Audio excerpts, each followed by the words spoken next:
Muy buenos días. Vamos a dar inicio a la mesa 1, cuyo título es Identidad, Violencia y Migración en la Frontera Norte de México.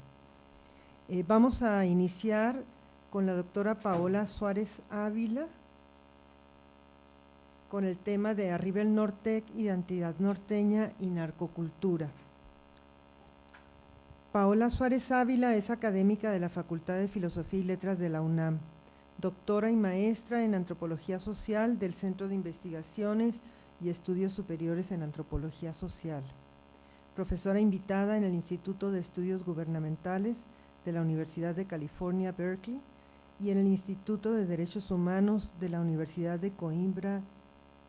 Ha participado en cursos y coloquios en universidades y centros de investigación de México, Estados Unidos, España, Ecuador y Brasil.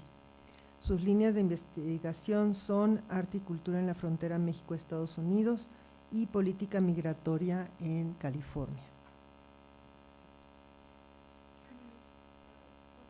Claro que sí. Buenos días a todos. Bueno, les voy a presentar a continuación una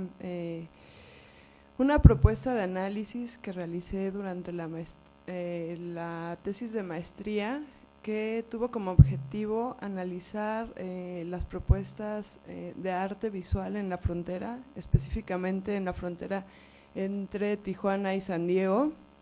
Este trabajo es un trabajo antropológico y también hace una revisión análisis de los estudios culturales.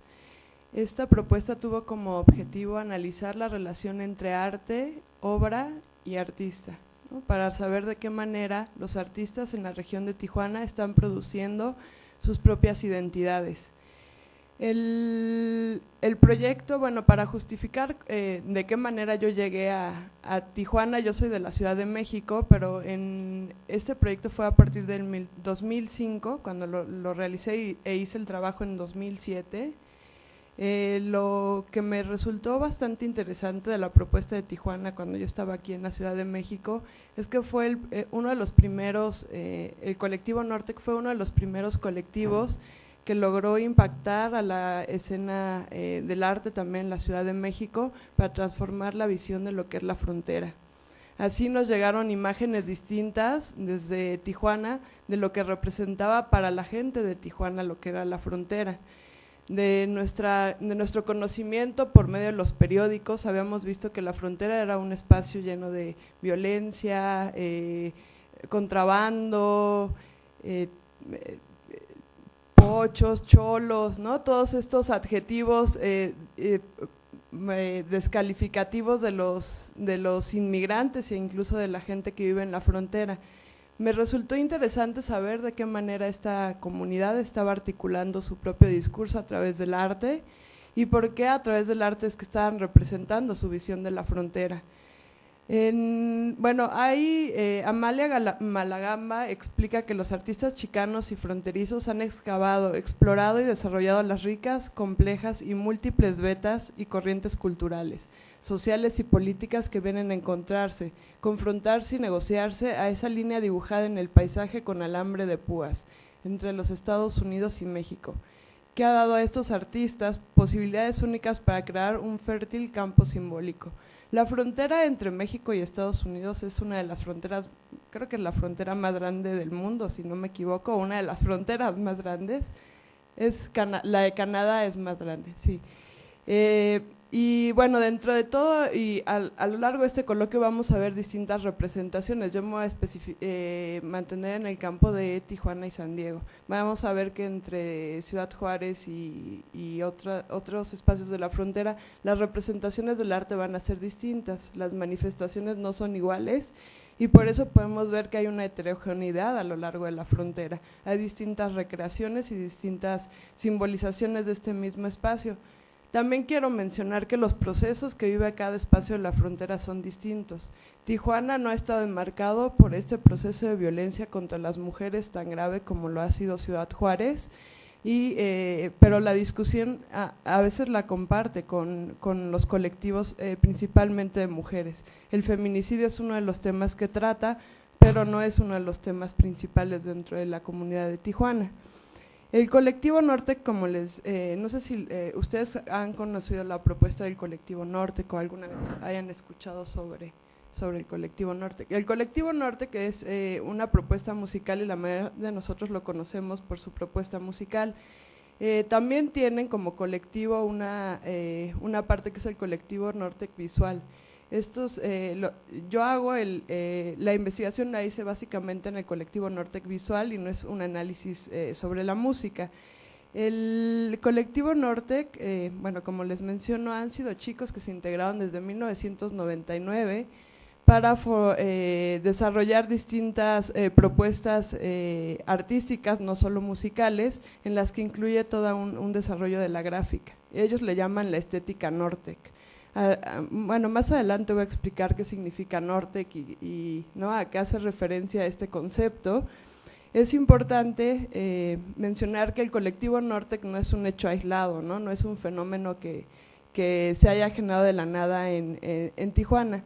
Desde los años 80 ha habido una proliferación y una diversidad de propuestas artísticas en Tijuana y bueno, esta proliferación de propuestas ha tenido mucho que ver con la transformación del concepto de arte y cómo se representa la propia frontera.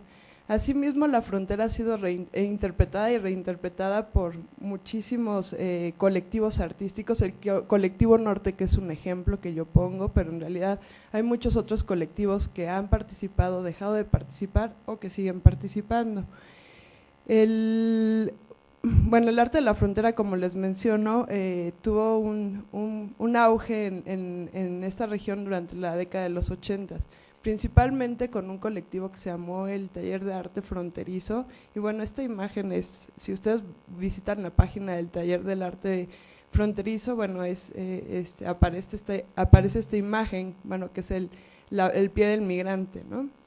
Es interesante ver que para ellos es importante la experiencia histórica y vivencial y este colectivo, principalmente el Taller de Arte Fronterizo, se vinculó con movimientos políticos y también con activismo político. Aquí se cambia un poco la imagen de lo que puede ser el artista como creador, ¿no? El artista se convierte también en un activista político en esta región.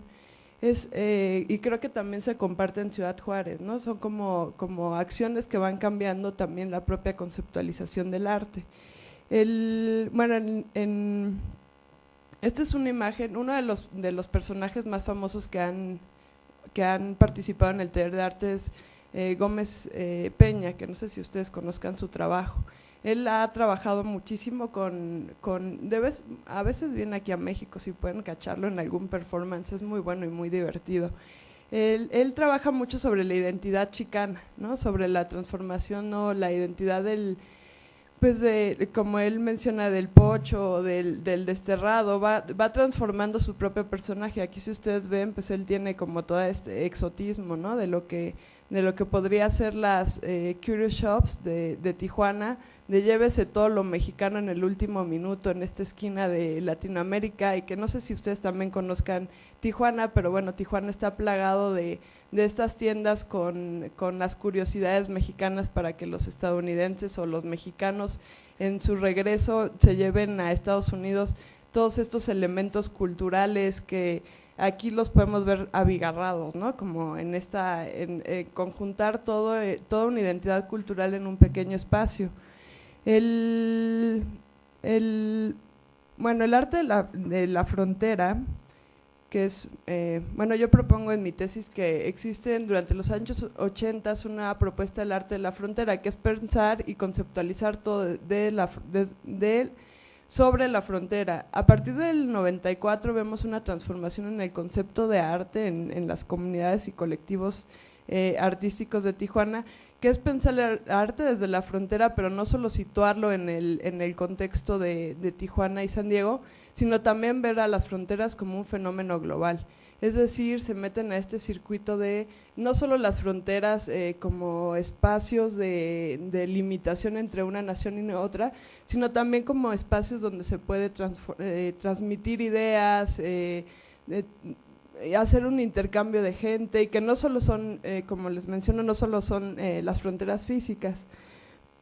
empiezan también una comunicación con otro tipo de comunidades fronterizas, como puede ser el propio Ciudad Juárez, y también como comunidades que están apelando por su autonomía, como las comunidades de Barcelona en Cataluña.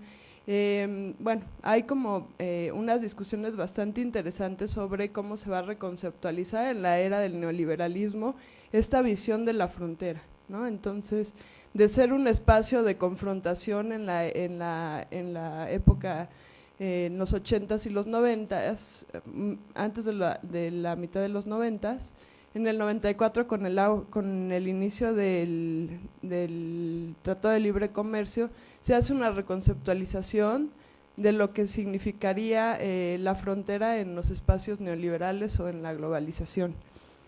Bueno, por ejemplo, esta es una obra que trabaja Marcos Ramírez R.,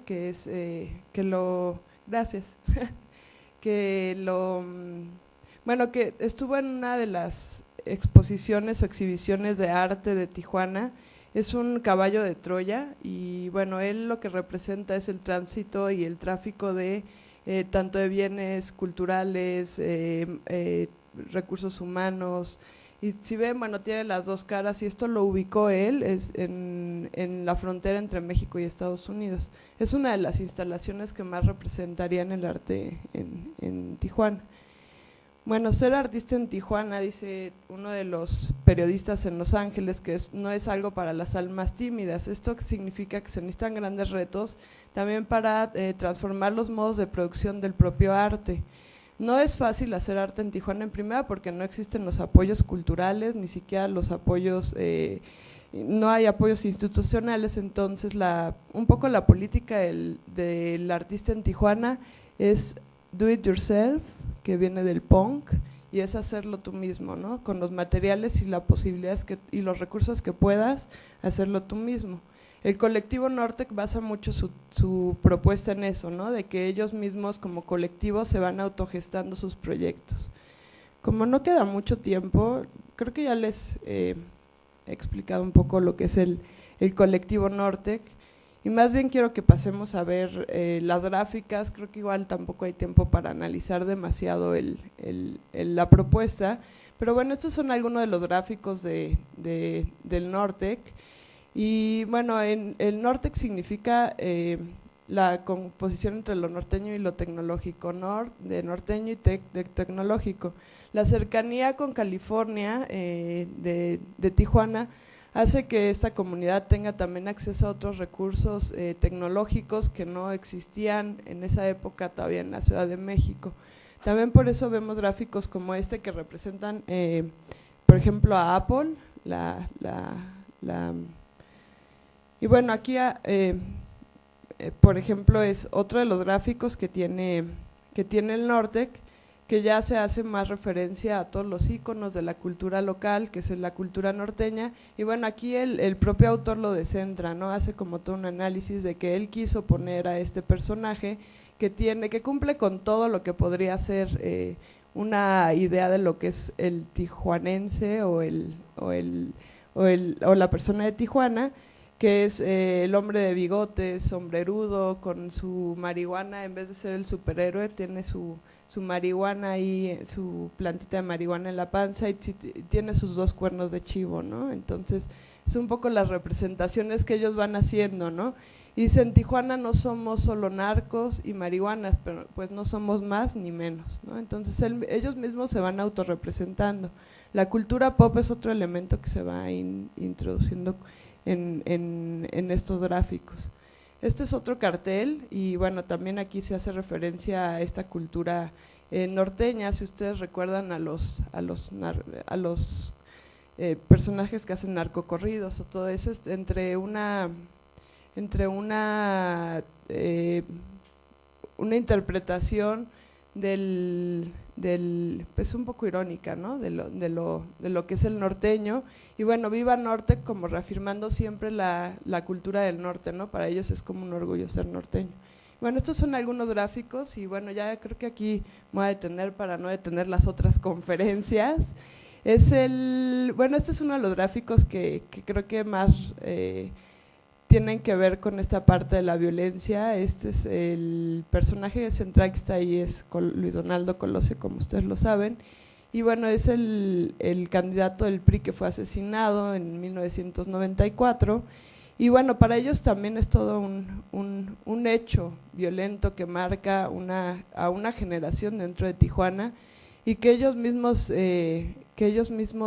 hacen una reflexión sobre lo que significa para ellos este tipo de eventos en su historia, ¿no? Que se relacione que en Tijuana lo único que ha pasado es que haya sido el asesinato de Luis Donaldo Colosio, o que la memoria colectiva es lo que recuerde, es para ellos algo que los hace reflexionar en el arte.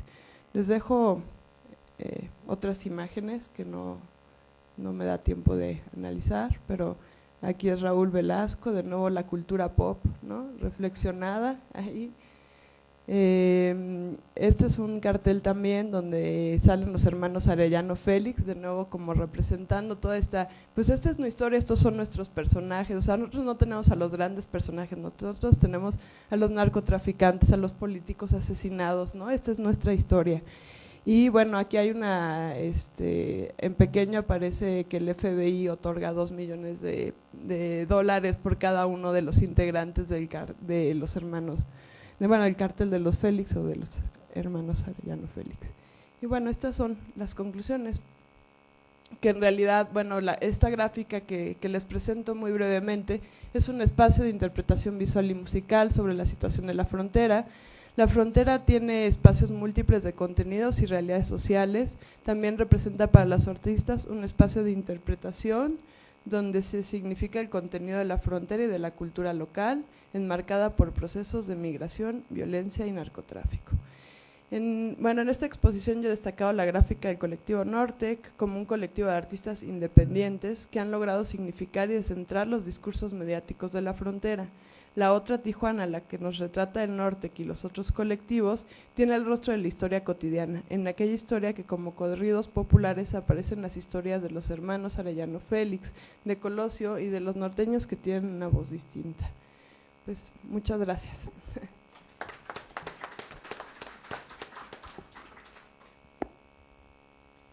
Bueno, nuestra siguiente ponente es Alice Laurel Driver, quien recibió su doctorado en estudios hispánicos de la Universidad de Kentucky y ahora es becaria postdoctoral en la Universidad Nacional Autónoma de México, donde trabaja en el CISAN.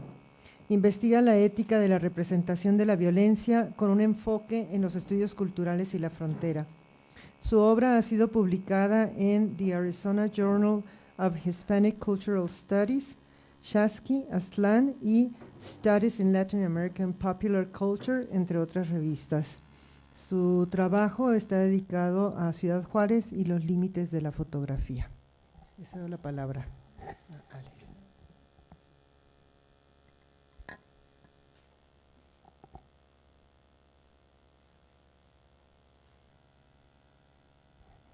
Bueno, nada más quiero aprovechar para hacer una aclaración. En el programa dice que soy doctora y no soy doctora, soy maestra en letras.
Juarez blows like cold wind through the wind.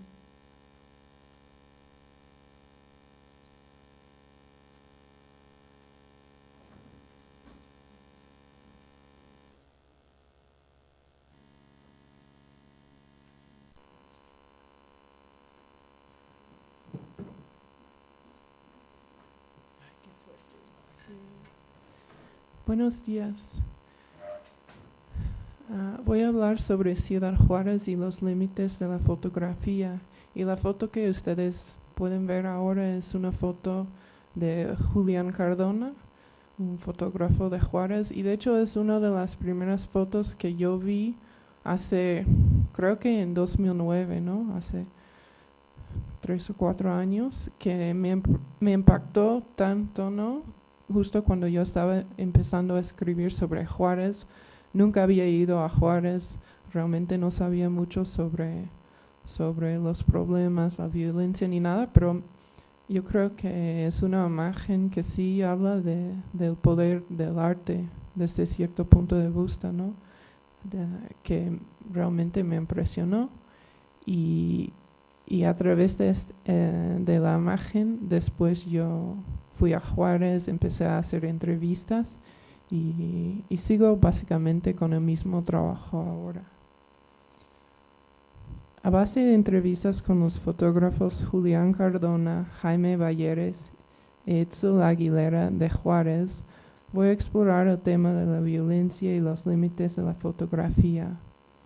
Cuando le entrevisté a Cardona en 2010, me explicó, cito, ahorita he empezado a escribir más, porque en el tipo de circunstancia que se da en Juárez, la fotografía como tal muestra sus límites. Ahorita con solo fotografiar es prácticamente imposible retratar lo que está pasando en Juárez. Fin de cita. Y cuando hablé con Balleres en 2013, me preguntó, cito, ¿necesitamos la prosaica, el gore, lo abyecto, la transgresión, el grotto o el hardcore para pensar que entonces sí estamos haciendo arte cuando llegamos a una ciudad como esa que nos confronta con una realidad hostil o casi inhóspita? Fin de cita. Y cuando hablé con Balleres, es que él me estaba preguntando, ¿no? ¿Qué están haciendo todas estas personas que vienen a Juárez, ¿no? Artistas, cineastas, fotógrafos, ¿no? Hay un montón de producción cultural sobre Juárez, ¿no? ¿Qué están haciendo? ¿Realmente al final están ayudando a la mujer que trabaja en la maquiladora o al ciudadano que está aquí viviendo toda esa violencia? Y entonces yo creo que su pregunta sí es importante, ¿no? Es importante para mí también. ¿Qué es lo que estoy haciendo con mi trabajo? Cardona, Balleres y Aguilera son fotoperiodistas que han estado viviendo y trabajando en Juárez en un esfuerzo para documentar la violencia física y económica, y yo creo que más bien es económica porque son 3 fotógrafos que realmente quieren explorar las raíces de la violencia, que obviamente la violencia que se ve en los periódicos, en los medios, es una violencia física, pero realmente la raíz de esa violencia es una raíz económica. Bueno, es lo que ellos me han dicho. En su declaración artística, Cardona explica, cito, en un mundo plano, la única frontera por conquistar puede ser el espacio vacío dentro de nosotros mismos, y por alguna razón tratamos de llenar ese espacio con bienes y entretenimiento. Fin de cita. En 1995, Cardona organizó la exposición Nada que Ver, que se produjo después de que él y Balleres, junto con otros fotógrafos de Juárez, colaboraron con el autor estadounidense Charles Bowden. Se publicó el ensayo fotográfico Juárez, el laboratorio de nuestro futuro, en el que se analizaron las consecuencias de la globalización y las maquiladoras en Juárez.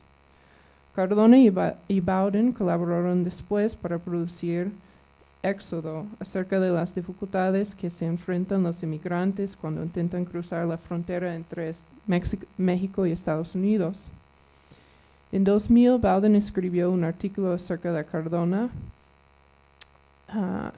titulado Cámara de Tierra. Fotógrafo de Juárez toma imágenes prohibidas en fábricas de propiedad extranjera.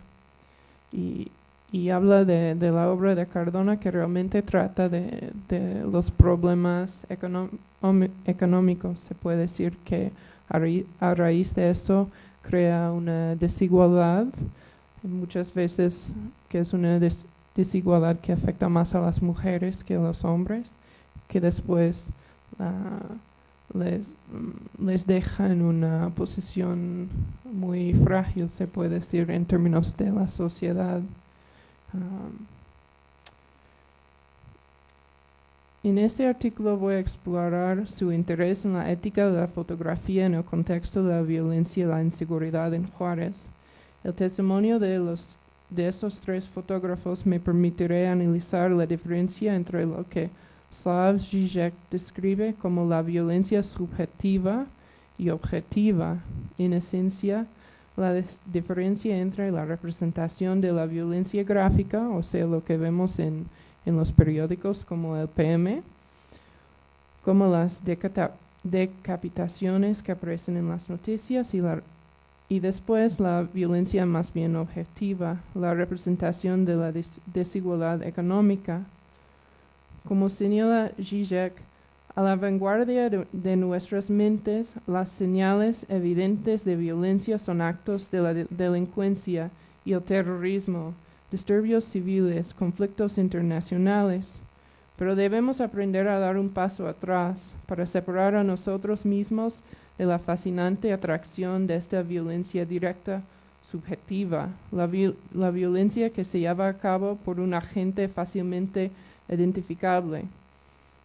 O sea, es más fácil no decir tal sicario mató a tal persona y el sicario es una persona así demente, y es más fácil hacer eso que analizar qué es lo que pasó en la vida del sicario que lo dejó en tales condiciones para hacer eso, ¿no?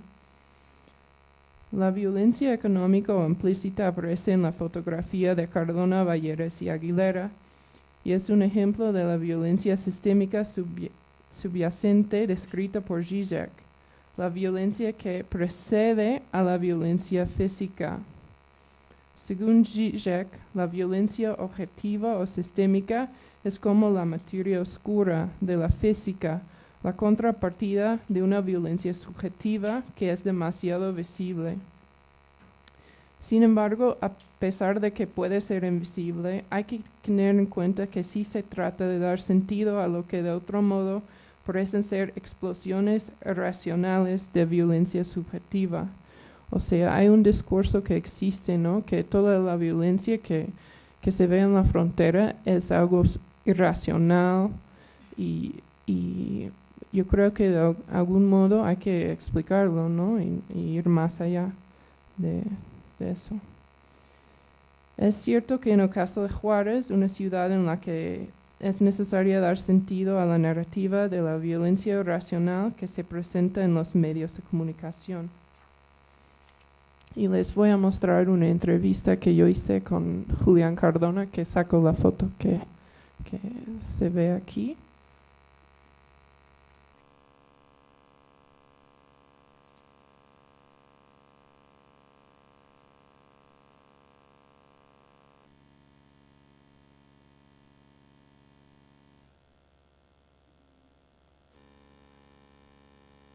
Entonces es una entrevista que yo grabé en febrero de 2013.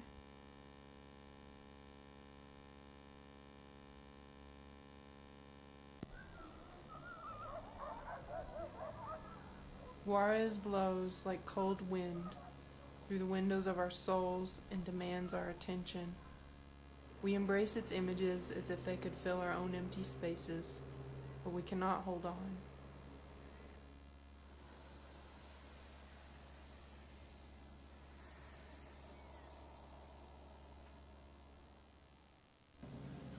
Empecé a trabajar en 1993 en medios locales y estoy este año por cumplir 20 años como periodista. La ética siempre tiene que ver con conseguir los medios periodísticos, sobre todo en un lugar como México, y evitar... Es difícil escuchar, no sé cómo.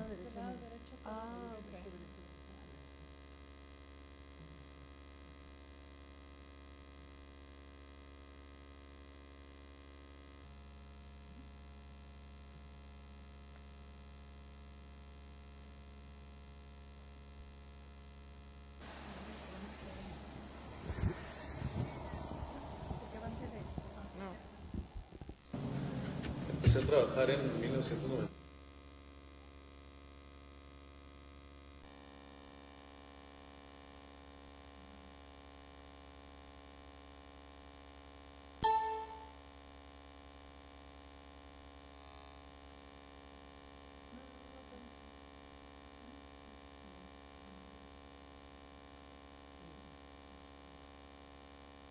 Our attention. We embrace its images as if they could fill our own empty spaces, but we cannot hold on.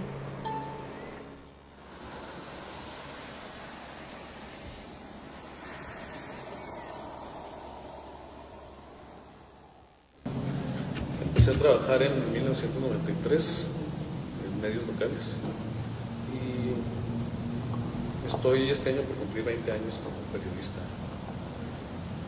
La ética siempre tiene que ver con conseguir los medios periodísticos, sobre todo en un lugar como México, y evitar la contaminación de esos criterios por relaciones o conflictos de interés principalmente con entidades gubernamentales. Mi trabajo abarca temas de la frontera, por ejemplo, las casas enormes en Oaxaca, construidas con dinero de remesas, las personas que perdieron dedos o brazos en Kansas City, las empaquetadoras de carne, los migrantes que limpiaron Nueva Orleans o el Mississippi después de huracán Katrina, las marchas por inmigrantes, los migrantes en el desierto, los pueblos como Altar. Mi trabajo recoge, creo que se ocupa más de la violencia económica en general que la violencia física, pero sí, ambas son producto de lo que vive la frontera y el país está sujeto desde hace varias décadas. Llenamos nuestros espacios vacíos, nuestras salas vacías con artículos, y básicamente es una observación acerca de la economía global que está asentada en Juárez y que tiene una vida tan importante en nuestras vidas.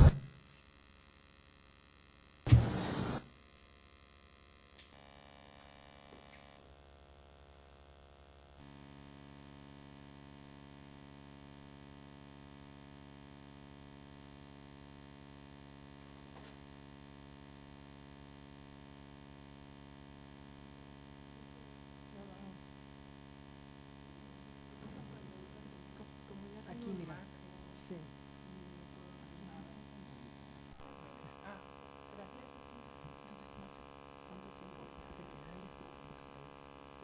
Ah, ok, muy bien.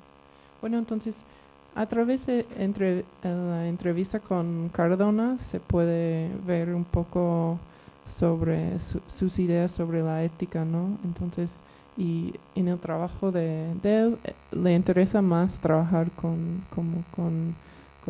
los problemas económicos, o se puede decir la globalización, que con la violencia así más física.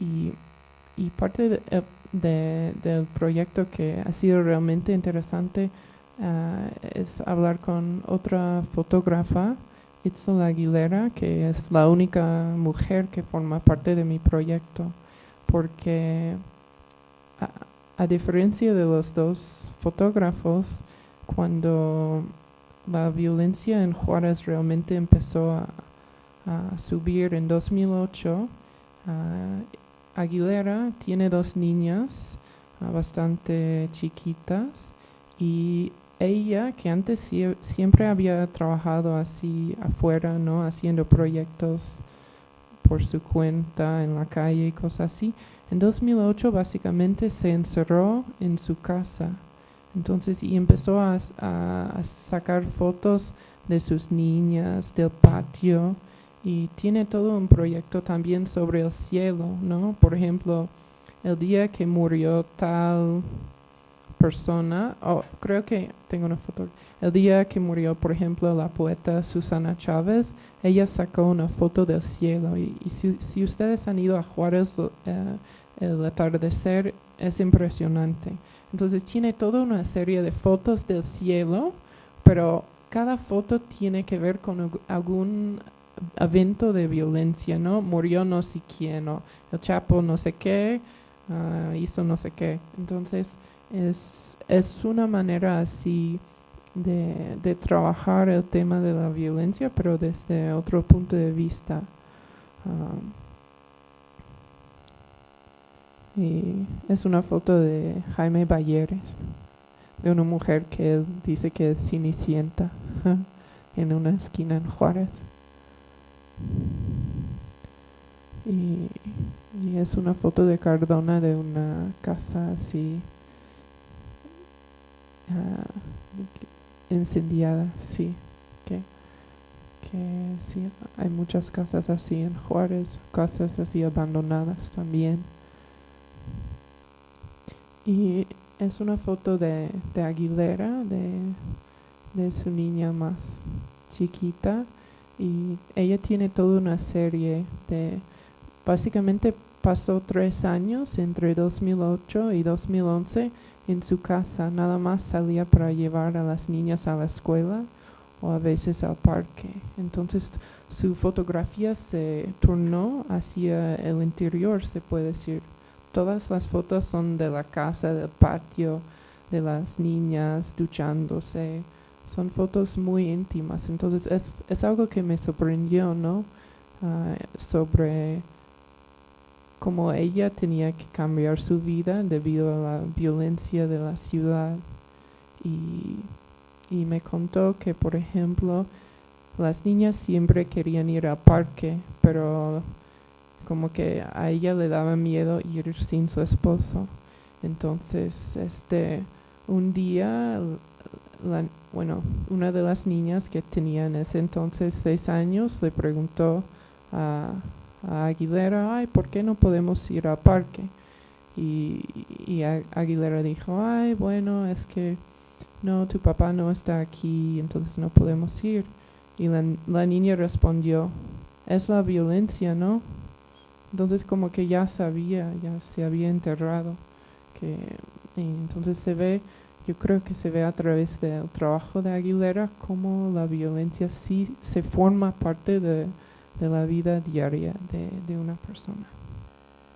Bueno, y nada más me queda poco tiempo, entonces es una foto del memorial a las víctimas del feminicidio en Juárez.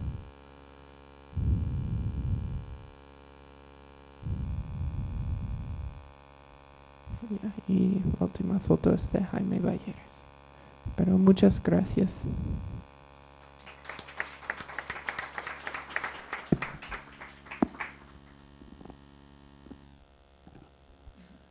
Bueno, nuestra tercera ponente es Maribel Núñez Rodríguez. Ella es juarense por adopción y decisión. Nació en un pueblo del desierto duranguense, mientras Maradona metía un gol contra Italia en México 86, el mismo día que nació Pancho Villa, Smith y Keynes. Sus padres le heredaron una vida gitana y la necesidad de mudarse cuando fuera preciso reinventarse. Estudió sociología en la Universidad Autónoma de Ciudad Juárez, luego se convirtió en una cazadora de becas, así llegó a vivir a la Argentina y ahora está en el Distrito Federal estudiando antropología social. Fue marxista ortodoxa y ahora es feminista heterodoxa. Fanática de Tina Modotti, le gustan los gatos y su color favorito es el azul, ama la cocina, el cine y la literatura. Su trabajo está dedicado a Ciudad Juárez, la frontera de la violencia expiatoria y la ciudad como sostén de paz ficcional. Esa es la palabra a Maribel. Sí, ¿se escucha? Sí. Bueno, voy a leer para no divagar mucho, espero no sea muy monótono. Bueno, el título es Juárez, la frontera de la violencia expiatoria y la ciudad como sostén de paz ficcional. Un día de 2009, navegando por el vasto mundo cibernético, me topé de casualidad con una nota de un diario chileno. El diario era un diario online. Era acerca de El Paso, y en ella se preguntaban cómo era posible vivir al lado de una ciudad tan violenta. Se relataba cómo la paz y felicidad de una ciudad con índices tan bajos de criminalidad, se presume que los más bajos de Estados Unidos, eran empañadas por su muy mala vecina, Ciudad Juárez.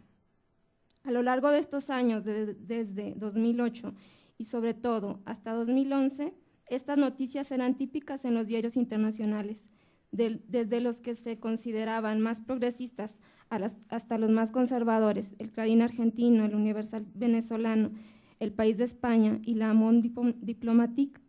Todos tenían una nota de algún color acerca de Juaritos. A pesar de la procedencia variopinta en términos ideológicos de las notas periodísticas, aparece una figura central que habrá de ser mi objeto de análisis aquí, la víctima. El título de este ejercicio devela la hipótesis central sobre ella, pero no estoy frente a un gran misterio, solo ante una propuesta de análisis y una pregunta: ¿por qué gusta y funciona tanto la representación de la víctima? En términos críticos, autocríticos, la academia, las humanidades, la militancia y las artes tampoco están lejos de esta forma de accionar periodística. También se sirven de la víctima, aunque con propósitos mucho más complejos. Rutilio García Pereira, en Ciudad Juárez la Fea, analiza el proceso que la vuelve una ciudad llena de otredad por excelencia y susceptible a ser estigmatizada. El autor rastrea esta construcción discursiva mediante un minucioso seguimiento de la prensa fronteriza de principios del siglo XX, tanto en inglés como en español. Lo que él encuentra es cómo los grupos hegemónicos anglos paseños emprendieron una especie de limpia a la imagen del Paso, tachada como ciudad criminal, realizando un proceso mediante el cual los atributos desacreditadores se transferían a Ciudad Juárez. Entonces, en esa transferencia mediante el discurso periodístico, el vicio, el crimen, la prostitución y todo lo que implicara maldad provenía del sur. Actualmente, esa noción se sigue sosteniendo. Ciudad Juárez es el imán que atrae todas las atenciones, mientras que El Paso se proyecta como una ciudad segura y en orden. Tal situación me da paso a tratar mi argumento central mediante un cuestionamiento. ¿Cómo se ha representado a Ciudad Juárez en términos de espacio liminal digno de ser rechazado, donde las miradas llenas de morbo pueden ser depositadas, jugando una especie de papel parecido al de un chivo expiatorio? Se corresponde este papel de una ciudad que es condenada a un acto sacrificial para poder sostener la paz ficcionada en que vive el resto de la nación en particular y el mundo pacífico en general. A partir, en concreto, de la guerra difusa desatada a finales de la década de los 2000 en la ciudad como principal escenario atribuido desde fuera. Después de la masacre de Villas de Salvarcar, cuando la ciudad despertó ese 1 de febrero de 2010, muchas y muchos nos preguntamos cómo fue que arribamos a este punto y cuáles fueron las circunstancias, tanto contingentes como creadas, para que seamos habitantes de una ciudad vilipendiada, pero necesaria para sosegar la tranquilidad de espectadores y lectores lejanos. Vivíamos una ciudad que aportaba los mayores índices de violencia y asesinatos, llegando a ser calificada como la más violenta del mundo entre 2009 y 2011, volviéndose así de nuevo el foco de atracción para el periodismo de todo tipo, desde el más serio hasta el más amarillista. El nombre de la ciudad volvía a ser atractivo para elevar rating y vender ejemplares, desde que el feminicidio cobraba una relevancia menos estrepitosa y más jurídico-militante. Lo que acontecía en la ciudad ya no vendía mucho. Pero después de 2008, la lógica de la guerra lo subsumía todo. Cuando uno salía de la ciudad, las personas fuera creían estar ante zombies desfilantes. Parecía ser que todo y toda ciudadana y habitante juarense se convertía en víctima per se, o una especie de condenado a muerte. Ante esa imagen, pareciera que la vida cotidiana había desaparecido arrollada por la violencia. Claro que esta había sido modificada en sobremanera, pero aún existía. Ante la espectacularización de la violencia, todo lo demás parecía sublimado. Y es que para los propios habitantes de la ciudad era un tanto así, pero aún más para los ajenos. La figura del chivo expiatorio podía ser pertinente para aventurarnos a una interpretación. La propuesta original, ampliamente desarrollada por René Girard, nos sugiere que existe la necesidad para fines de control social y cohesión de expulsar el mal de la comunidad, o para fines más prácticos, esta representación, la representación del mal, consumando un acto sacrificial en el cual se deposita toda la violencia en un ser que luego es expulsado. El arquetipo de tal práctica es el siervo apedreado, lastimado y humillado que tradicionalmente comunidades semitas desterraban al desierto para que allí muriera en soledad, expiando los pecados comunitarios. En ese mismo sentido, no puede ser más alegórico. Una ciudad en medio del desierto que se desangra ante la mirada de espectadores que sienten sosegada su alma al no vivir tal horror, pero que sin embargo tienen a un lado o abajo de la alfombra. Los más media nacionales se encargaron de seguir la línea editorial oficial. Esta indicaba que la guerra contra el narcotráfico se libraba en escenarios lejanos, tan lejanos como la desértica frontera norte. Ciudad Juárez es una ciudad con una realidad muy compleja para ser simplificada en una lógica binaria como buena o mala, bonita o fea, lo que sucede en forma frecuente. Se ve como la tierra prometida en las campañas estatales cuando se trata de atraer capitales multinacionales. O en caso contrario, se resaltan solo los lados negativos de la ciudad cuando se trata de vender noticias. Recordemos esta misma lógica operando años atrás, cuando el feminicidio se convirtió en una especie de gran hoyo negro que arrasaba cualquier intento por denunciarlo sin morbo. Su atractivo parecía radicar en el discurso místico de la muerte oscura. Bastaba ver cómo bautizó el fenómeno la prensa, las muertas de Juárez. Tal etiqueta evoca mujeres que aparecen fallecidas sin aclarar si se trata de una epidemia, un embrujo o un asesinato. Son solo cuerpos sin vida con innumerables marcas que luego el espectador se encargará de observar y descifrar. Especulaciones, reportajes, artículos y documentales se quedaron en meros actos descriptivos que terminaban ahogando las denuncias. Tanto el papel sombrío del Estado mexicano como el esclarecimiento de los asesinatos pasaba a un segundo plano. Sucede como los personajes de Roberto Bolaño en 2666, que son arrastrados irremediablemente a Santa Teresa, trasunto de Ciudad Juárez, en un estado inconsciente donde han sido abandonados por aquella fuerza inexplicable, a donde la resolución de un misterio menor puede conducir al misterio mayor. El lamentable funcionamiento de un mundo globalizado, cada vez más interconectado, pero que no deja de ser hostil y terrorífico.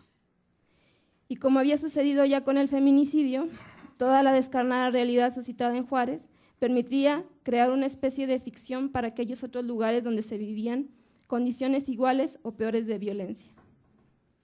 Pensemos en los altos índices de feminicidio en el Estado de México o a lo largo del país. A finales de la primera década, los asesinatos que se atribuyen al conflicto por el narcotráfico.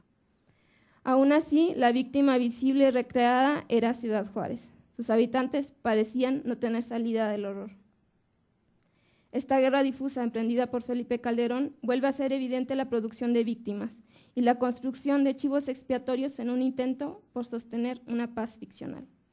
Slavoj Žižek, pensador esloveno en la introducción de las metástasis del goce, cuenta que mientras estaba dando una conferencia en 1992 sobre Hitchcock en Estados Unidos, un estudiante lo interpeló indignado. ¿Cómo puede hablar de un tema tan insignificante cuando su país arde en llamas? Tal pregunta origina la reflexión de Žižek sobre el goce como factor político y el horror de sentir placer inconsciente ante lo políticamente incorrecto, lo que no es otra cosa que el ejercicio de victimizar a mujeres violadas, niños huérfanos, desplazados de guerra, hambrientos. En lo que concluye es el triunfo de la ideología liberal, la universalización de la noción de víctima.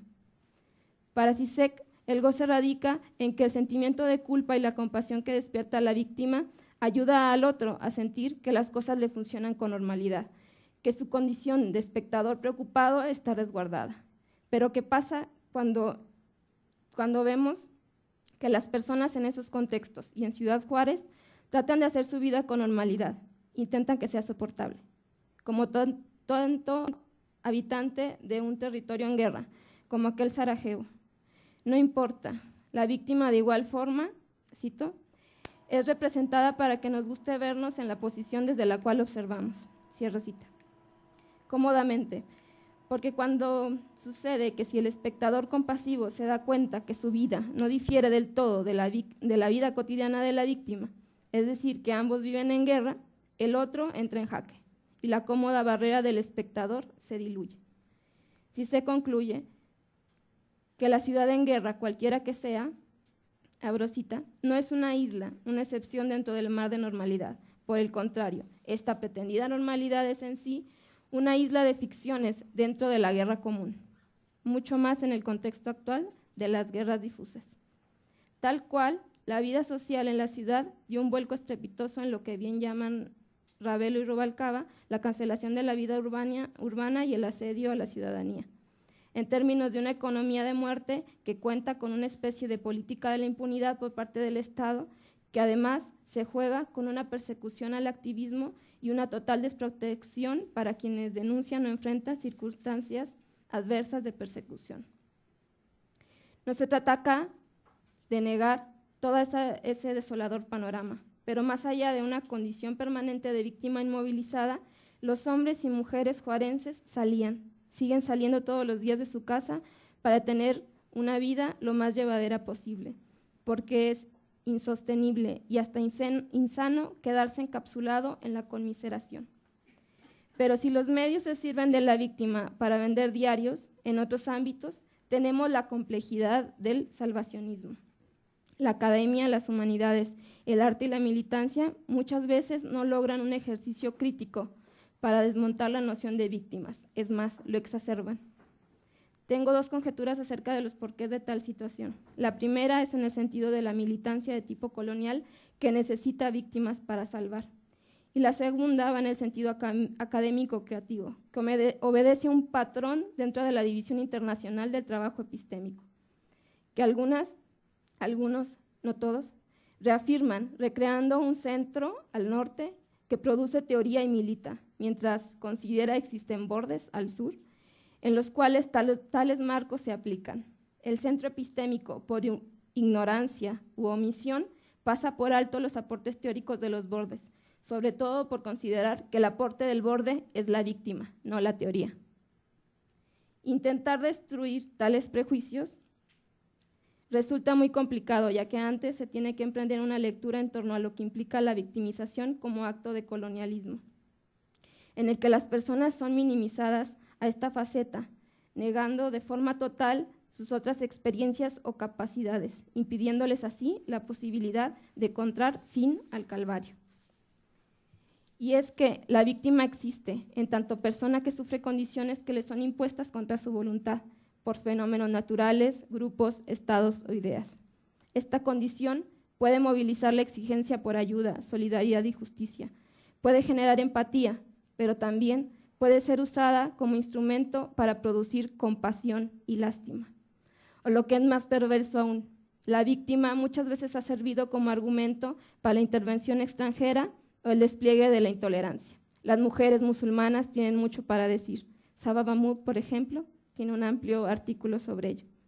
De nuevo aclaro, no se trata de negar la existencia de las víctimas, sino de preguntarse a qué se debe tal condición, qué se puede hacer para que no se generen nuevas víctimas y brindar la posibilidad a las que ya están en esa condición de salir de ella. Rechazo la construcción de una ciudad expiatoria que pague culpas de horror y que sea condenada a una inmovilizante condición de víctima permanente. Me inscribo, pues, en intentar rescatar la resistencia, no solo en términos políticos de militancia, y sin olvidar todo aquello que implica la violencia estructural, sino en el margen de los actos cotidianos que urdimos para fugarnos de condiciones opresivas.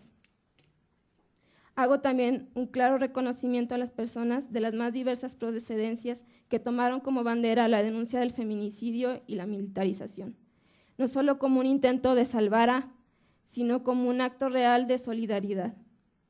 Pues aquello que sucede en otras latitudes no puede jamás dejar de preocuparnos, y en la medida que nuestras posibilidades Debemos contribuir a fortalecer el trabajo de quienes luchan por condiciones más justas, porque la humanidad, aunque es muchas, también es la misma y habitamos el mismo planeta. No pretendo aquí hacer una defensa regionalista, pues sería absurdo creer que solo los del lugar pueden hablar de él.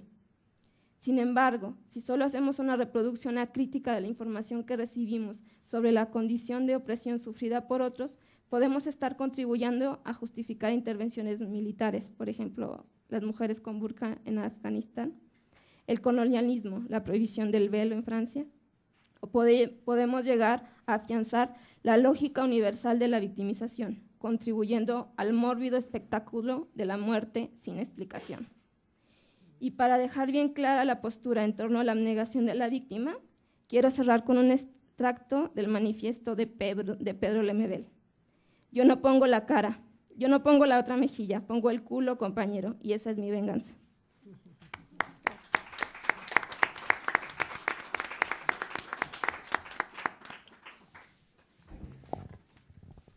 Muchas gracias, Maribel.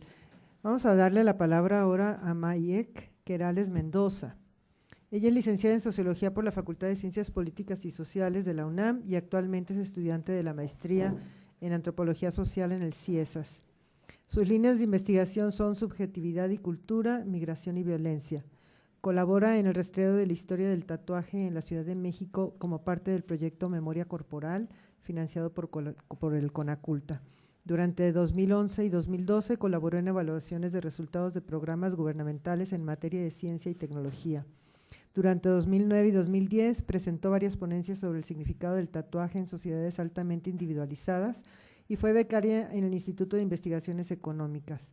Fue ayudante de profesor en la UNAM desde el 2005 hasta el 2010 en las materias de Historia de México, Metodología de las Ciencias Sociales y Sociología Interpretativa. Su trabajo versa sobre la palabra, lugar del sufrimiento, voces desde El Paso, Texas, de mexicanos en exilio. Muchas gracias. Es para mí un placer estar con ustedes en la mesa, con el público. Y de hecho, estaba pensando que Maribel tendría que haber cerrado la mesa. Somos compañeras en la maestría y de hecho ella trabajó en Juárez y yo en El Paso. Entonces se complementa un poco la información que escucharon de ella, su postura frente a la víctima, y yo voy a hablar un poco de esas víctimas que se fueron de Ciudad Juárez. Nuestro país se encuentra inmerso actualmente en una crisis de larga duración provocada por la pérdida de legitimidad de las instituciones estatales y la descomposición de la vida pública. En ese sentido, yo no estoy hablando solamente de la violencia focalizada en la frontera. El trabajo que hice es una posibilidad o un intento de describir la violencia que caracterizó a nuestro país durante el último sexenio. En esta dinámica, los sujetos, las y los ciudadanos mexicanos hemos reconfigurado nuestro posicionamiento político y revalorizado la estrategia de alzar la voz. La crisis en nuestro país diversifica su rostro: Acteal, Atenco, Pasta de Conchos, Cherán, Ciudad Juárez en este caso, por mencionar solo algunos. Y solo las voces de los protagonistas nos permitirán perfilar desde la especificidad las distintas aristas de la problemática. Mi intención en este espacio con ustedes es compartir una reflexión en proceso todavía de construcción y reelaboración. Es una reflexión sobre las consecuencias de la Estrategia Integral de Prevención del Delito y Combate a la Delincuencia entre el 2006 y el 2012. Esta estrategia gubernamental llevó la crisis más allá del ámbito de las relaciones políticas y los acuerdos laborales y comerciales, para tomar literalmente el espacio público. Conforme avanzó el sexenio, la estrategia fue fortaleciéndose y expandiéndose. En 2006 y 2007 se desplegó en Michoacán, Guerrero, Nuevo León, Tamaulipas, Chihuahua, Durango, Sinaloa, Baja California y Veracruz. Y entre 2007 y 2008 se extendió a Campeche, Chiapas, Coahuila, Quintana Roo, San Luis Potosí y Tabasco, todo nuestro país prácticamente.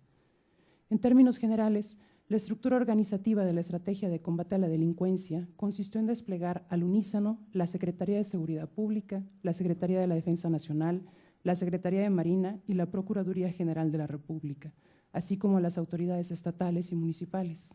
Si bien en cada estado los operativos adquirieron matices particulares por el juego de fuerzas propios de cada región, comparten el colocar en tensión a tres actores armados. En primer lugar, las policías federal, estatal y municipal, sin canales efectivos de coordinación y con nulas herramientas para participar de manera efectiva en la estrategia. En segundo lugar, el Ejército, respecto al cual el Grupo de Trabajo sobre las Desapariciones Forzadas o Involuntarias de la ONU advirtió en 2011. La lógica del Ejército y la policía son completamente distintas. El personal militar está entrenado para enfrentar fuerzas extranjeras enemigas y no para realizar actividades propias de la policía o interactuar con los civiles. Y el tercer elemento, el tercer actor armado, el crimen organizado, que, para volverse invisible, se apropió de las estrategias de despliegue de las Fuerzas Armadas. Al imbricarse las tácticas de estos tres actores armados, se gestaron las bases para que tuviera lugar la violencia generalizada, entendiéndola como esa violencia que se deposita sobre la población civil en su conjunto. Ya no son los combatientes, esa figura delimitada, los soldados que combatían en el campo de batalla. El blanco de la violencia ahora toma como foco a la población civil en general. Los testimonios a partir de los cuales desarrollo la reflexión que hoy comparto con ustedes provienen de la región de Juárez, localizada en el estado de Chihuahua, en la frontera noroeste con Estados Unidos. Es un espacio que comprende la relación rural-urbana establecida entre el Valle de Juárez y Ciudad Juárez. De hecho, una de las fotos que compartía Alice Driver proviene del Valle de Juárez. La violencia trastocó la vida cotidiana en la región de Juárez, modificó la vivencia de la calle, la manera de transitarla. Las personas un día se descubrieron viendo siempre a sus espaldas con el rabillo del ojo, mirando constantemente al retrovisor cuando viajaban en el auto y revisando una y otra vez que el seguro estuviese puesto en las puertas. Al interior de los hogares, las rutinas cotidianas y el sueño se vieron modificados. El sonido de la violencia en medio de la noche se había vuelto abrumador. Balazos al aire, puertas derribadas, rechiñidos de llantas, el sonido de casas en llamas, en especial en el Valle de Juárez. La violencia se escuchaba inmediata, cercana y estremecedora. El temor por la irrupción repentina en medio de la noche de individuos armados, encapuchados, se convirtió en el compañero nocturno de muchas familias. El descanso tranquilo se convirtió poco a poco en una imposibilidad. De manera concreta, en esta región se ven las consecuencias directas del operativo conjunto Chihuahua que inició el 28 de marzo de 2008 y provocó solamente en Ciudad Juárez 10.638 víctimas mortales entre 2008 y 2010 y que 55,000 personas, en un cálculo aproximado, se dirigieran hacia El Paso, Texas, huyendo de la violencia. El cálculo es aproximado en la medida en la que el proceso de huida se desarrolló bajo una figura que se conoce como gota a gota. Poco a poco se empiezan a ir las personas y se empiezan a llevar a otros. Y en forma simultánea se ocurren otros movimientos migratorios, por lo cual se complica su seguimiento y la caracterización de esta especificidad. La reflexión que comparto con ustedes es resultado de la oportunidad que tuve de conocer las narrativas de personas que hoy se asumen como mexicanos en exilio, personas que se vieron obligadas a dejar todo atrás bajo amenaza de muerte, secuestro o extorsión. En pocas palabras, huyendo de la violencia en circunstancias extremas y al encontrarse sin otras posibilidades y rutas de escape, muchas personas tomaron la decisión de ingresar a Estados Unidos y algunos de ellos solicitar asilo como última y única opción para salvaguardar su vida y la de sus familias. Hablamos entonces de que como consecuencia de la violencia, en los últimos años el exilio, el asilo, el desplazamiento forzoso y el desarraigo se han convertido en la cotidianeidad de la movilidad humana en México, y la región de Juárez no fue la excepción. No solo esto, a la violencia práctica, cotidiana, vivenciada, se agregó la invisibilidad que se ha buscado imponer a estos acontecimientos desde el discurso gubernamental y mediático. Desde ahí se señaló a quienes perdieron la vida, el caso de los jóvenes en Villas de Salvarcar, o dejaron sus hogares, primero como narcotraficantes, luego como víctimas colaterales. Y en el caso de los habitantes de la región de Juárez, Reyes Baeza, que tiempo atrás fuera gobernador de Chihuahua, llamó cobardes a quienes se fueron de la región. En todo esto hay un ordenamiento lógico. Se perseguía el objetivo de colocar mano con mano la supervivencia y el silencio, para que la masacre y la violencia se mantuviesen vigentes, intocadas, inalcanzables e impunes. Tal vez la palabra masacre les parece excesiva, tal vez la palabra masacre les parece fuera de lugar, pero ¿bajo qué otro concepto se podría pensar a más de 10,000 víctimas tan solo en una ciudad en un periodo de 2 años? En este periodo, la experiencia de los habitantes de la región de Juárez se articuló a la materialidad del cuerpo. Se tornó incuestionable su posición preeminente. Se volvió cotidiana la relación del cuerpo con las implicaciones de la muerte y la violencia en la transgresión de la identidad de los sujetos. Al respecto nos dice Carlos Segura: pensar en la masacre nos lleva no solo a pensar en las estadísticas, en los culpables, en las causas políticas o en los motivos ulteriores, sino que especialmente nos lleva a pensar en imágenes, intensidades, sonidos, lamentos, gritos, silencios. Que sea ahora el silencio, la idea del silencio lo que permanezca en nuestras mentes. La masacre se caracteriza por producir la ausencia de identidad en las víctimas. No persigue la anulación de un sujeto particular, sino la posibilidad de incidir en la colectividad que rodea al cuerpo de ese sujeto. Pensemos la masacre no como cifras, sino como técnica de aniquilación. Con ella se toma la identidad del sujeto y se la transforma en el cuerpo de nadie. Se busca borrar la memoria mediante la huella del castigo que conduce a vivir el terror en silencio. De esta manera, el cuerpo masacrado se hace huella, huella de la intención, de la nulificación. El homicidio en la masacre busca privar el sentido para producir un efecto. Cada uno de los muertos de la violencia apunta hacia los vivos, hacia nuestros silencios y nuestras indiferencias. El silencio ha sido un lugar, una práctica y una continuación de la violencia. Durante muchos años las víctimas tenían que privatizar su dolor y hacerse políticamente invisibles. Lo suyo era callar y desaparecer. Y es ahí donde veo la importancia del testimonio. Hoy en día las víctimas se hacen visibles, han dejado de ser el precio silencioso de la política y la historia. Quienes sobreviven a la masacre toman la voz y nos muestran la importancia de su mirada. A través de su mirada exponen el lado oculto de la realidad, mejor dicho, el lado ocultado, silenciado, privado de significación por los distintos discursos de poder y dominación. Fue haciendo uso de su voz que en 2010 Marisela Escobedo exigía a las autoridades del gobierno de Chihuahua justicia para su hija Rubí. Y ahora que ella ha fallecido, Marisela Escobedo, su hijo, Juan Fraire Escobedo, exige justicia para ella. Haciendo uso de su voz en 2011, Sara Salazar se paró frente a César Duarte, gobernador del estado de Chihuahua en aquel entonces, y lo señaló como responsable del asesinato de sus hijos. Les exigió a él y a Felipe Calderón que se les presentaran vivos, Malena y Elías, cosa que no ocurrió. En Mexicanos en Exilio, es un grupo de 154 solicitantes de asilo en Estados Unidos. Congrega voces que narran la experiencia de la masacre, la desaparición forzada y el desarraigo. Sus palabras construyen historias de lucha ante la pérdida, pérdida de seres queridos, de su hogar y de lo que consideraban su patria. Tenemos entonces la tarea de abrir caminos a la escucha de estas voces, de describir las experiencias completamente singulares en las que el narrador teme el vacío de la interpretación. Así, el señor Alfredo Holguín, un pequeño empresario del transporte, me preguntaba: ¿cómo se puede palpar el dolor cuando decimos que hemos perdido a un hijo? ¿Cómo pueden sensibilizarse quienes escuchan cuando le decimos que hemos perdido a un hijo? Tiene que existir un punto de sensibilidad. Cierro cita. Reconociendo la importancia que tienen estas voces, Carlos Spector, el abogado que brinda el apoyo legal a los solicitantes de asilo de la región de Juárez, reconoce que la tarea, en sus propias palabras, es politizar la vida de las víctimas que han tenido que dejar su país a causa de la guerra de Calderón. Cierro la cita. Una vez que los sujetos toman la palabra, el silencio cambia completamente de lugar. Se entreteje con la voz para sostener una narración.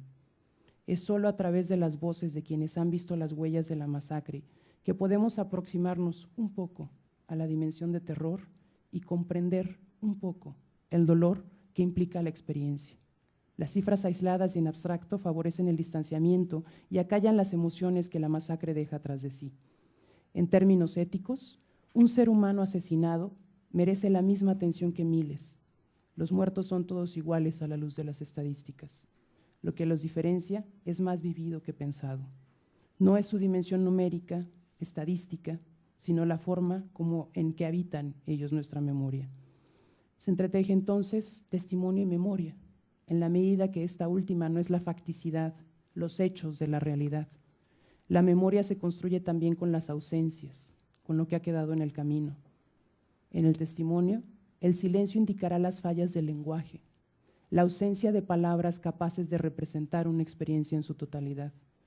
El silencio como elemento en la narrativa de la masacre emerge como signo de lo inconmensurable, de lo inenarrable.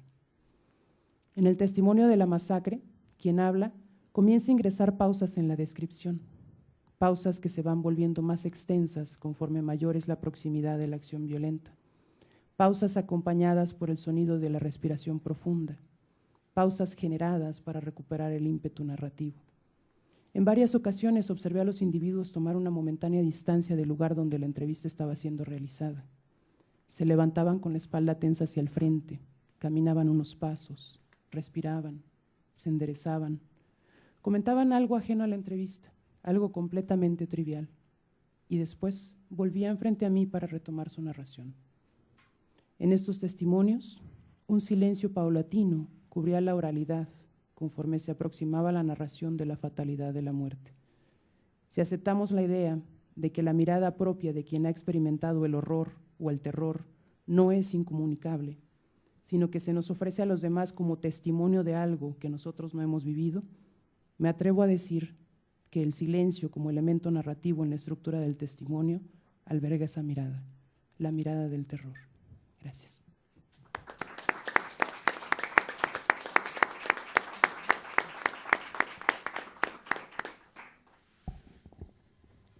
Muchas gracias. Vamos a dar lugar ahora a una breve sesión de preguntas y respuestas. Que quieran hacerle aquí a las ponentes. Sí. Buenas tardes, felicidades a todas por sus presentaciones muy interesantes.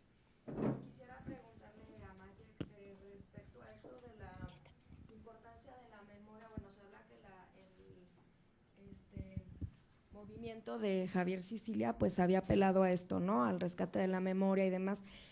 Pero ¿qué opinión puedes dar respecto a que con el gobierno de Peña Nieto pues pareciera que nada aquí pasó y que nada está pasando? Entonces, ¿qué pasa aquí con, valga la expresión, con el tema de la memoria?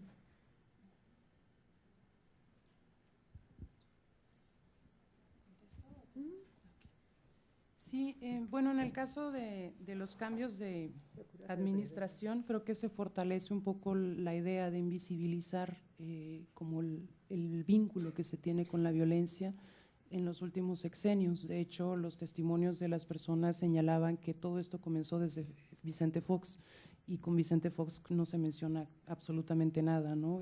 Se fueron como desarrollando estos operativos, estas estrategias de combate al narcotráfico y a la delincuencia desde Vicente Fox.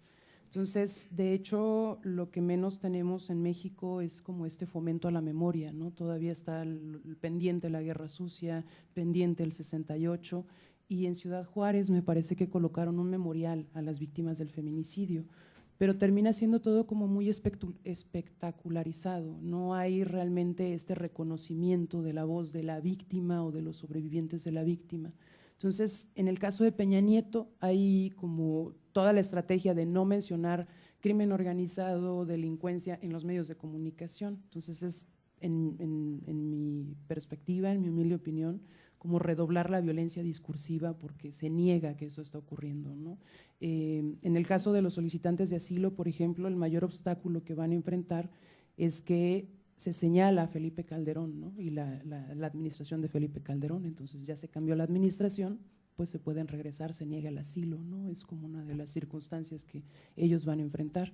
Y la violencia de persecución al cártel en esta región sigue ocurriendo, y la desaparición forzada sigue ocurriendo, y lo peor de todo es que los medios de comunicación no mencionan nada, y entonces se vive la paz ficcional, ¿no? Todo está bien, todo está tranquilo.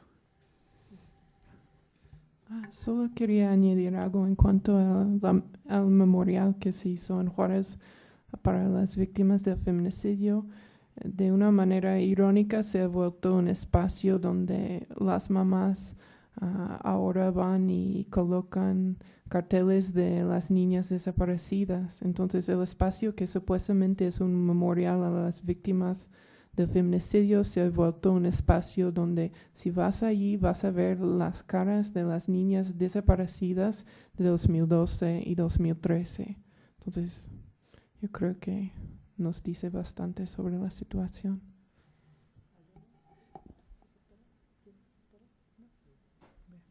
La siguiente, ¿alguien más quiere hacer alguna pregunta o algún comentario? Sí, gracias. Bueno, también muchas felicidades por las presentaciones, fueron muy conmovedoras y muy interesantes todas, me gustaron mucho. Hay dos ideas que me llaman mucho la atención. Una para Alice, no sé, la reflexión que pueda causar. Hoy en la mañana en el periódico había una noticia que decía que parte del incremento en la violencia se reflejaba en otras cosas, como el incremento en los suicidios y el incremento de los enfermos mentales, de las patologías.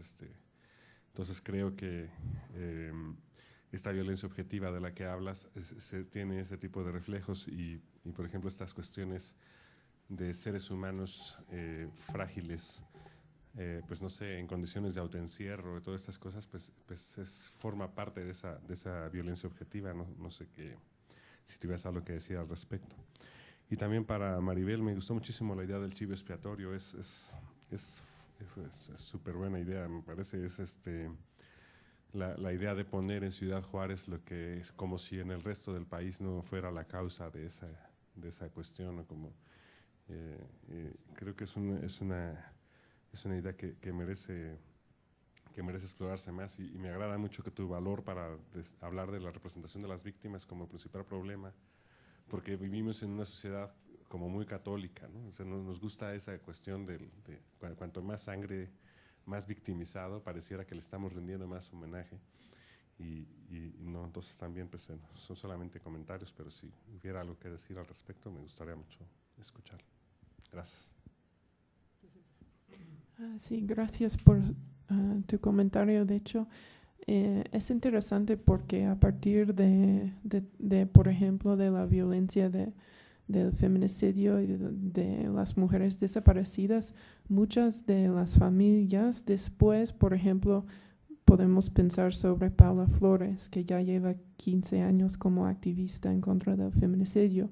Después de que murió que fue asesinada su hija en 98, se suicidó su esposo y también mató a su amante, y después incendiaron la casa de una hija de Paula Flores. Entonces, y casi todas las mamás tienen historias así. No es nada más la muerte de su hija o de su hijo, es también después todo lo que sufren, el suicidio, las amenazas, problemas de salud porque están súper estresadas, tienen problemas de hipertensión, cosas así. Entonces es toda una cadena de violencia, se puede decir, ¿sí? No sé. Bueno, en cuanto a la cuestión de chivo expiatorio, para mí también fue como difícil llegar a ese punto cuando, yo viví fuera de Juárez en la época donde la violencia era más alta, ¿no? Salía y volvía, iba, venía. Y lo que más me lastimaba era precisamente esa mirada de los otros, esa mirada hacia mí, como si yo fuera una víctima irremediable de las circunstancias, ¿no? Y como si no pudiera tener capacidad de agencia o acción. Entonces, estuve cargándolo un tiempo hasta que lo puse así. Y también creo que tiene que ver con que Juárez es una ciudad también que al interior también se ha construido muchísimos chivos expiatorios en relación, por ejemplo, al feminicidio. Era lo que más hacía todos los gobiernos, ¿no? O sea, hubo cantidad, la Foca y el Cerillo, que es un caso emblemático de 2 ruteros, que fueron apresados y que fueron culpados de la ola de asesinatos a finales de los 90, ¿no? Cuando el feminicidio también era como más escandaloso en términos mediáticos. Y también después de Villas de Salvarcar, también se fabricaron chivos expiatorios. Entonces es una ciudad que da para mucho en ese sentido de la reflexión, y yo apenas si me asomo, creo que hay mucho trabajo todavía por hacer. y sí, yo creo que es como que hay que trabajarlo. Buenos días. Felicidades a todas las ponentes. Bueno, desgraciadamente hoy en día vemos al norte y como que lo relacionamos siempre con la violencia y con el narcotráfico, desgraciadamente. Y bueno, para la doctora Suárez, hablaba sobre una reinterpretación de la frontera, digamos, a través de diferentes territorios. Mi pregunta es si realmente existen esas categorías territoriales y si esas categorías van relacionadas, por ejemplo, con los grupos de narcotráfico. Me refiero a los grupos musicales, esos que varios han sido asesinados, y no nada más grupos locales, sino ya grupos muy, muy reconocidos, donde sus cantantes han sido asesinados. Pero bueno, si estos colectivos de los que hablaba sobre estas expresiones audiovisuales, gráficas, ¿tienen alguna relación con estos grupos delictivos? Bueno, no, el colectivo Norte que yo les presenté, en general son chicos que han estudiado en universidad y que no tienen ninguna vinculación con el narcotráfico, ¿no? El problema de la territorialidad en la frontera es bastante complejo para estudiarlo desde, ¿no? Si lo vemos desde distintos aspectos, analizar el espacio social como tal, puede ser tanto en un nivel simbólico como geográfico, como ideario, como real, ¿no? O sea, tienes bastantes niveles de interpretación para hacer un análisis de la frontera, ¿no? Desde la propia organización económica que te puede dar algunas ideas de las relaciones entre el sur y el norte o entre Estados Unidos y México, hasta la idea que puede tener, por ejemplo, un migrante que no puede pasar a Estados Unidos o el migrante que sí puede pasar a Estados Unidos, ¿no? En realidad la frontera es un mundo que se va construyendo por los propios sujetos y es muy difícil, ¿no? Desde la antropología interpretar este mundo.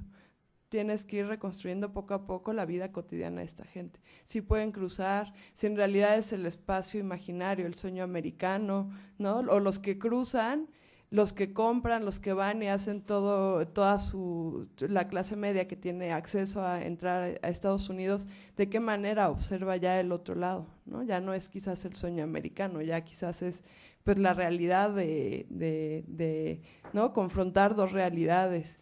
Entonces, sí va cambiando mucho los niveles de interpretación de la realidad de la frontera, ¿no? Y eso depende mucho de tu propia posición como individuo y como grupo social, ¿no?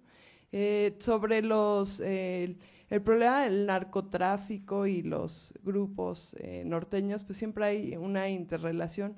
Generalmente, digo, yo no podría asegurar cuáles son las dinámicas y una vez más estamos como en esta esfera del silencio, ¿no? Que al final pues no se analiza realmente cuál es la relación entre la producción de cultura, de la propia cultura del narco y de qué manera está también el dinero metido, ¿no? El dinero que procede del narcotráfico.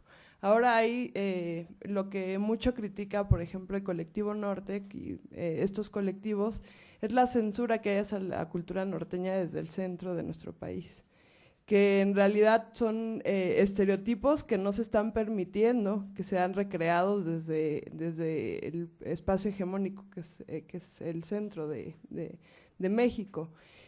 No sé si han leído algunas noticias de que se están prohibiendo los narcocorridos, que no hay como también esta criminalización de la cultura del norte. Y no solo es, si ustedes saben, los narcocorridos tienen una tradición cultural en México, que son los corridos populares, que no son específicos del norte, pero que se han retomado como una tradición allá y que la cultura que ha referido a los narcotraficantes la ha utilizado como un elemento cultural.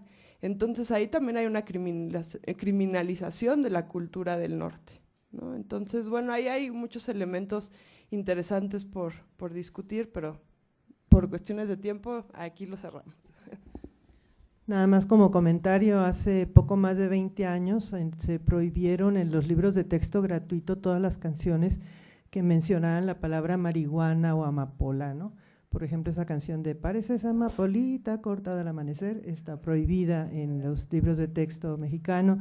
El de la cucaracha, por ejemplo, la cucaracha se canta en todos los países del mundo, menos en México. Está prohibido cantarla en México desde los años, desde principios de los años 90, finales de los 80. Entonces, no nada más, o sea, hay un antecedente desde antes de haber prohibido los narcocorridos, ¿no? Que ya viene de varias décadas, varios sexenios atrás, no nada más de Fox para acá o de Calderón para acá, ¿no? ¿Alguna otra pregunta? Nos queda tiempo para una nada más. Ok, sí, gracias, buenos días.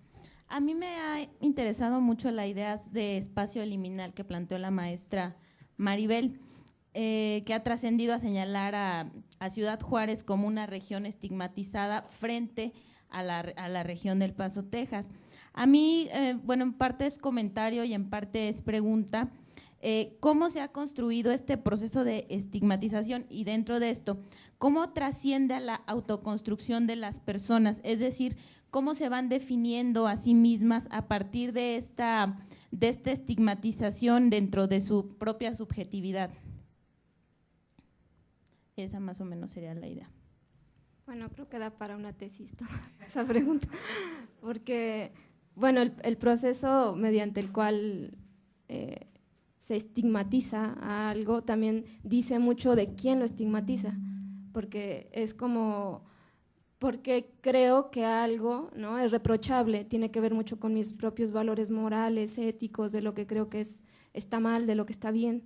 Entonces, en ese espacio es como toda la historia de cómo se construyen las fronteras y qué es adentro, qué es afuera. Entonces, yo creo que para empezar, bueno, el texto que cito aquí de Rutilio, de Ciudad Juárez la Fea, pues es un ejercicio muy acotado, ¿no?, de cómo se construyó en Juárez por medio del discurso periodístico. Pero pues el discurso del Estado-Nación no es muy diferente, o sea, también el Estado-Nación ha hecho ese ejercicio en relación a lo que está en la frontera. Ya casi no es de nosotros, ¿no? Ellos ya casi son pochos, ya son gente rara que no es igual a nosotros. En ese sentido, pues yo creo que confluyen un montón de variables, pero ante todo eso pues está la condición humana, ¿no? Y de cómo somos nosotros y qué para nosotros es nosotros y los otros. Entonces es como muy como que tiene bastantes aristas, ¿no? Y mucho por dónde entrar.